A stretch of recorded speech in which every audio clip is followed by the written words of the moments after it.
Hey y'all.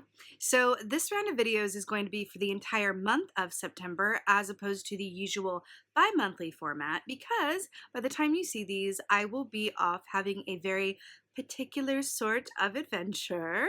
If you want to hear a little bit more about what that could possibly be, I will be posting a This Is Me update, which is my series about my own personal lifetimes and shenanigans. The title of that video will be This Is Me, Bon Voyage. So take a look if you are curious. And then for October, we'll be back to the bi-monthly format. And you'll also have your couple month ahead, Mabon and Samhain for September, October ahead videos coming at you as well in September. So enjoy.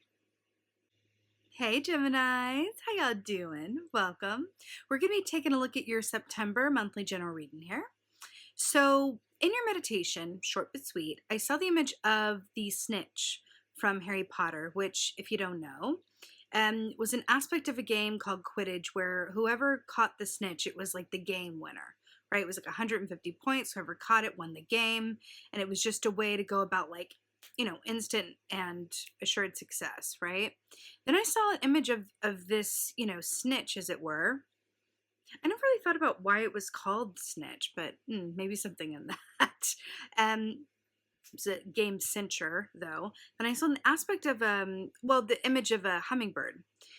Come and take this snitch and its little feet and fly, and the wings of a hummingbird and the wings of the snitch are actually very similar, and that they beat very, very rapidly. So I saw the image of this hummingbird holding the snitch and then kind of dropping it. And then I was in, it's very cinematic meditation, but aren't they all?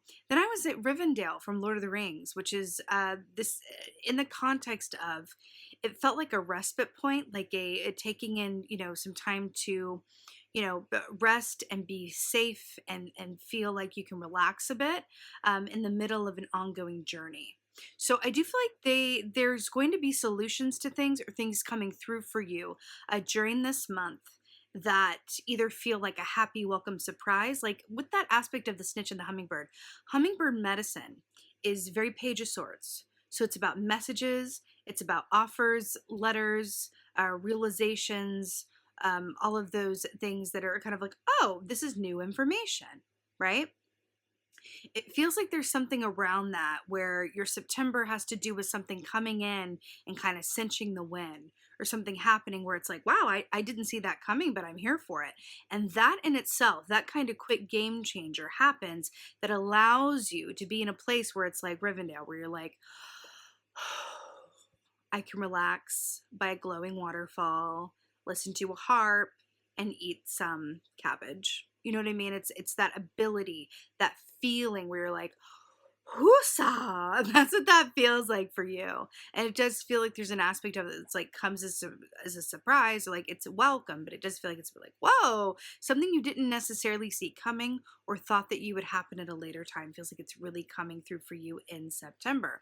Hummingbird energy is also about the sweetness of life, the romance, your partnerships, really connected friendships. So it also feels like there's an aspect of this where you just feel like there is a hope and an optimism for the future that just feels very pronounced, very light. And again, I just keep getting this feeling like I just want to exhale, like, ooh, it's a bit like Waiting to Exhale, just to throw in another favorite movie in there. It does feel a bit like that. You're finally having this ability to just, like, it's not over yet. There's still more to do.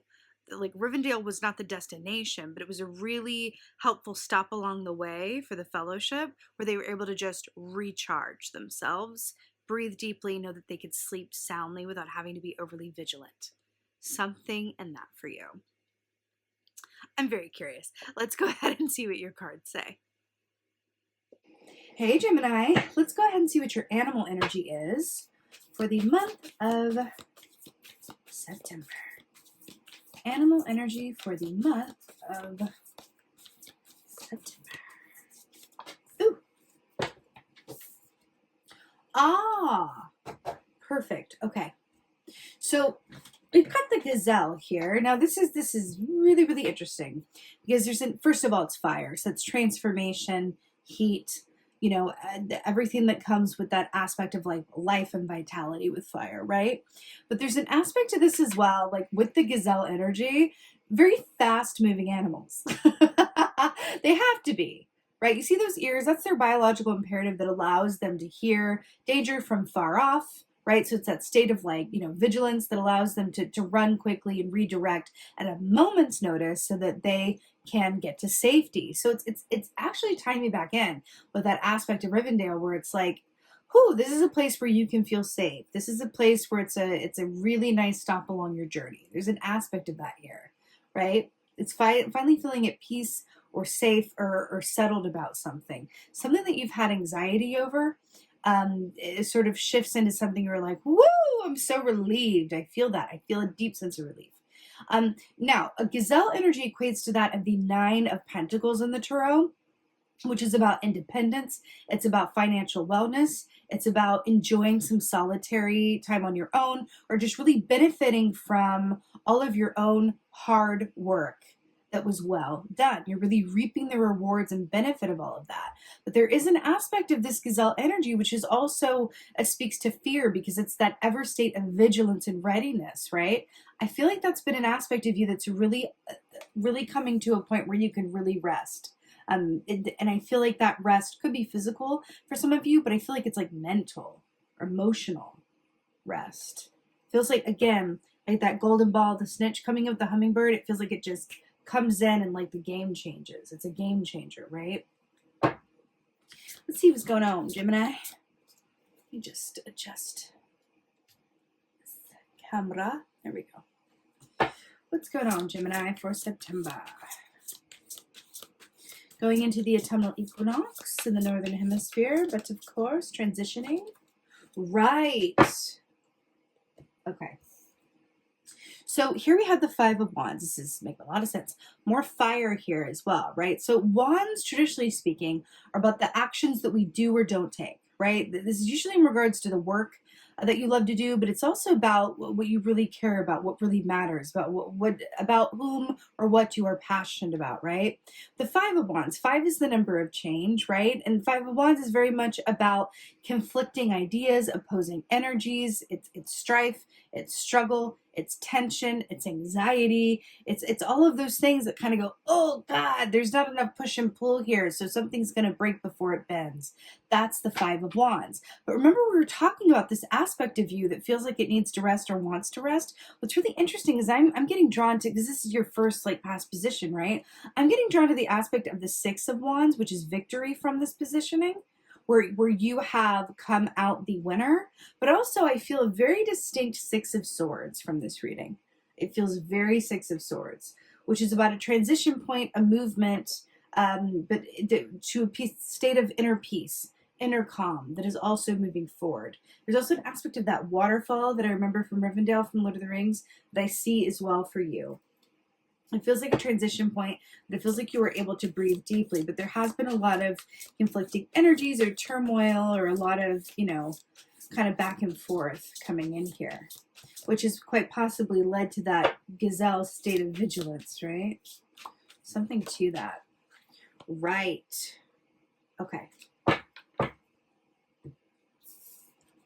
So here we have the Three of Pentacles. Really interesting, Gemini, because the Three of Pentacles, remember this is the Nine of Pentacles, right? So it's Pentacles plus fire, and then we have fire plus Pentacles. So interesting. Again, the wands, the fire, about the actions that you do or don't take, and the pentacles are about the work that you do, your physical health, and your physical home living experience. So definitely themes for you, but I feel like your mental state is that of, again, of that Six of Swords. I really feel that strongly. So with this Three of Pentacles, this is about, you know, you really enjoying aspects of your work and your physical experience that are perfectly tailored for you. I feel like you are working on something that is going to attribute to a long-lasting legacy, or in a way that you're like, wow, I feel like I'm really steeped into, you know, the aspects of what I'm particularly good at in terms of what I do. And I'm really interested in about the long term and what kind of, you know, legacy or path I'm going to create for myself around what I'm really good at or what I'm feeling really drawn to do, right? This is that master artisan key, where it's like the work that you do is going to leave long-lasting effects. But why do I feel like, because the rabbit here is very similar to the gazelle, and the rabbit has an aspect to it energetically where its shadow side says, I have self-fulfilling prophecies. I have fear. I think the worst is going to happen, and so it does. There's something here with the way that that rabbit is inspecting that piece of paper. You're inspecting you are inspecting and considering, drawing attention to your fears around what you were good at, or what your work potential is, your earning potential, your physical experience potential, re-examining that and going, you know what, maybe there's more that I'm capable of. Maybe there's more that I could actually manifest and do. Maybe there's more to me than other people have told me, or that I considered from a place of lack mentality or fearful thinking. I feel like you're re-envisioning what you're capable of, and it's really opening you up in some really profound ways. Also, these golden pentacles here look very much like the golden snitch, minus the wings. But she is up in the air, so hello. You know what the rose is here as well, and we're talking about September? The rose and the thorn aspect. There's something about this because there's so much red here, right? Red is the color of the root chakra, which governs our money, our sense of security, and our fears around having what we need, right?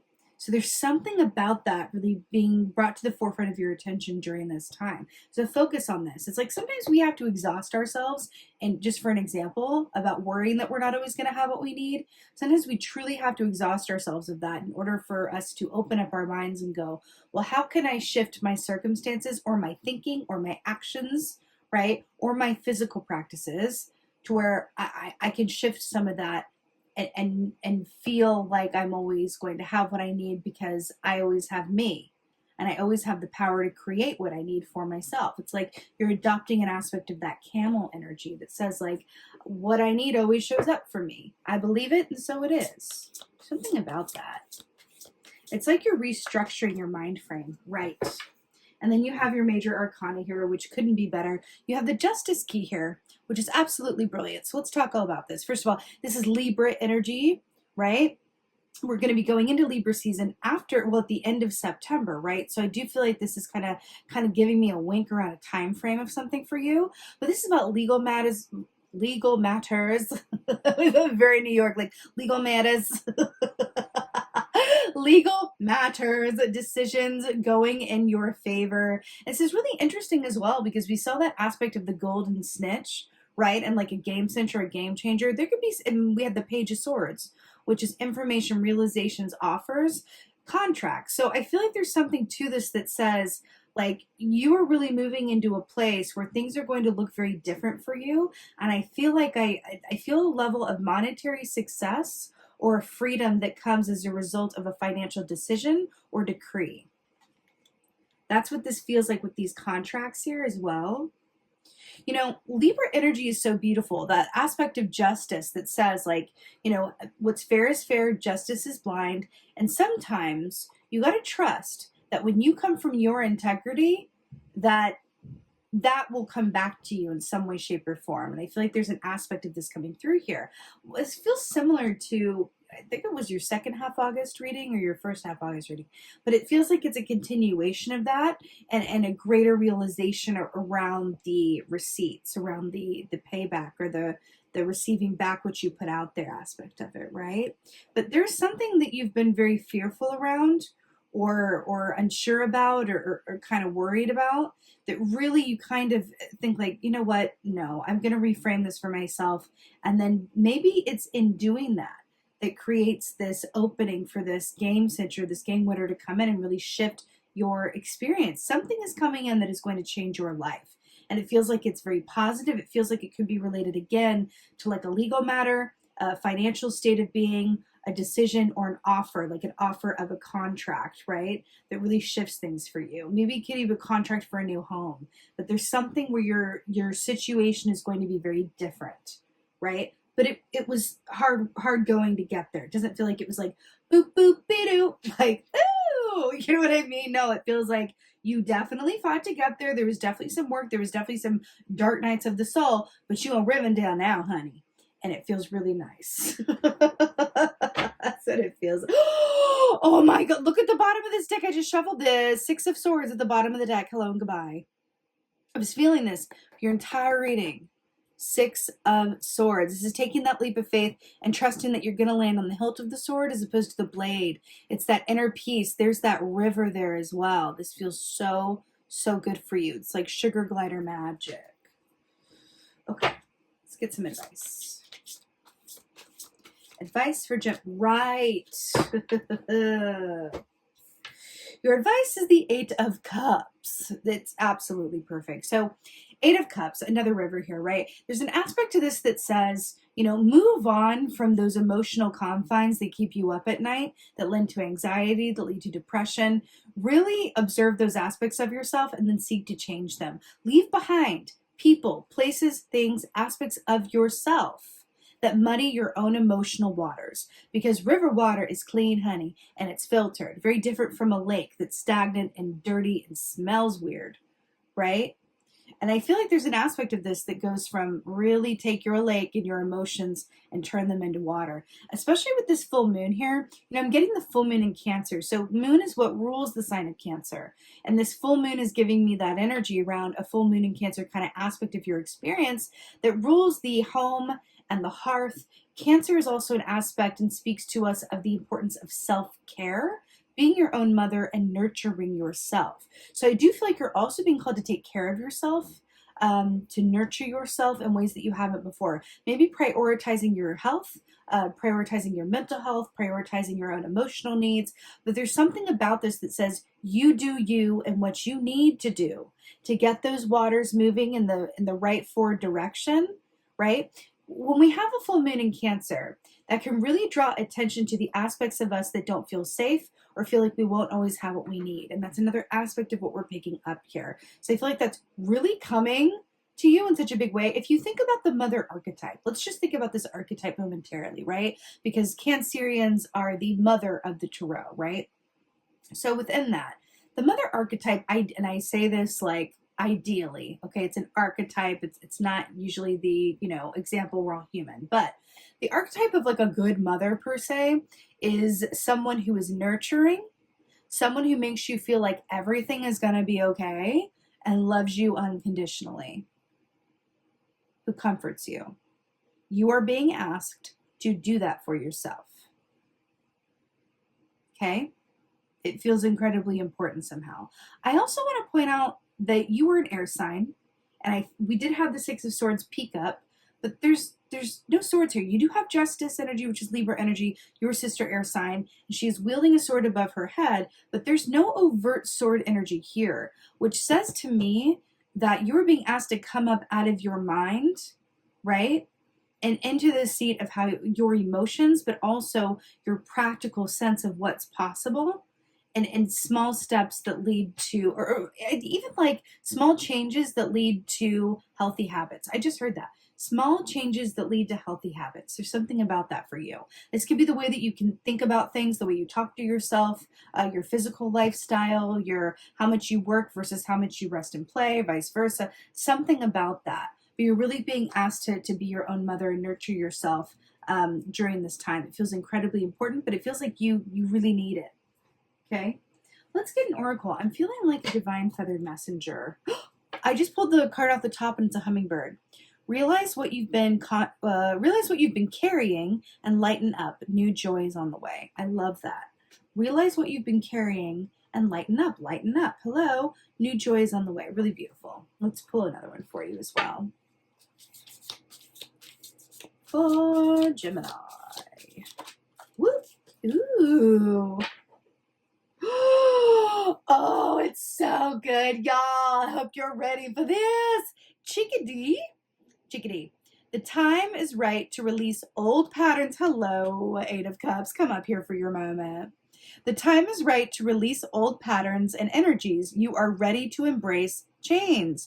Hallelujah. The time is right to release old patterns and energies. You are ready to embrace change. We were literally just, oops, sorry, baby. We were literally just talking about small changes that lead to long-term habits. It's really, really beautiful for you, Gemini. Really, really, really, really beautiful. And again, it's all Rivendell, honey. It's all Rivendell. I feel that for you. So just, it's really about your circumstances can change. You can manifest new things, but if your way of thinking is old, right, as it existed in previous lack circumstances, then it's not worth much, right? So there's something in that for you. And again, I guess I feel like the key is really being your own mother and really clearing your own emotional waters. You may need to let things go in order to do so. Release old patterns and energies. I really feel like that's going to lighten you up in such a beautifully positive way. So with that being said, my beautiful Geminis, I am wishing you such a happy and blessed September. I so hope that this helps and resonates. If so, please let me know in the comments below. I absolutely love reading your comments. Please like, share, and subscribe. I would so appreciate that. If you are curious about what I'm going to be up to in September and moving forward into the rest of the year, please check out my latest This Is Me, Bon Voyage video. I'd love to see you over there. And with that being said, just thank you as always. Thank you, thank you, thank you so much for being here. And most of all, thank you for being you. And be well. Until next time.